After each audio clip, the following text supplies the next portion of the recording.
Hello, everybody, and welcome to badgerbeat.com. Rob Hernandez filling in tonight for Andy Baggett with first impressions from the Badgers' wild, crazy, and controversial 32-30 loss to Arizona State out in Tempe.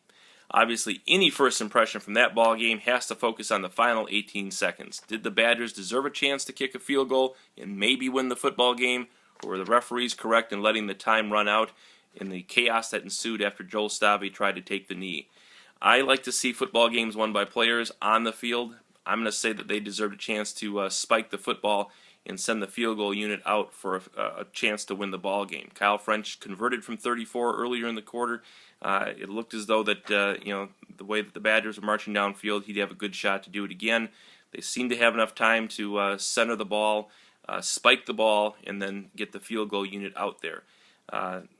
The stuff that happened after that, everybody will be debating that in the days, weeks, and months to come, maybe even years. It's probably one of the more crazy endings to a Badger football game that I've ever seen, and one that will surely test the Badgers' ability to come back from a loss like that. But hey, that's what the Badgers went out to Arizona State to do, is to see what they had, how they would handle adversity, and they got their fair share of it in the ball game against Arizona State. Let's not forget, this was a Badger defense that was on the field for 93 plays against that Arizona State spread offense. The Badgers with only 63 plays from scrimmage in that ball game. That's something that has to get a little bit more balanced as they move into Big Ten play. But you can't fault the Badgers for the way that they handled the adversity in a hostile environment at Sun Devil Stadium. The blackout, it was a great atmosphere for college football on Saturday night, and I thought the Badgers acquitted themselves well in terms of coming back from especially from the 32-24 deficit late in the fourth quarter. They needed a big drive. They got it. Melvin Gordon caps the 11-play, 75-yard drive with the 1-yard run. Then you need your defense to make a stop. You need Joel Stave to move the team down the field. All that happened, and really the only unfortunate thing that didn't happen tonight was the fact that the Badgers didn't have a chance to decide this football game on the field.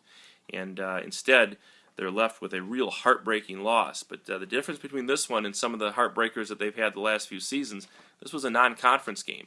Doesn't jeopardize anything in regard to the Big Ten championship and their aspirations of winning the division, their aspirations of playing in the Big Ten championship game for a fourth year in a row. What this does is it gives them something to build off. It probably lights a fire under some of these guys, and how they respond to it will probably define where these Badgers go the rest of the season. But for now, it's a heartbreaker, no question about it. 32-30 is going to sting for a while, especially the way the game ended. Those are my first impressions. I'm Rob Hernandez. Thanks for watching Badger Beat. We'll see you next week after the Purdue game.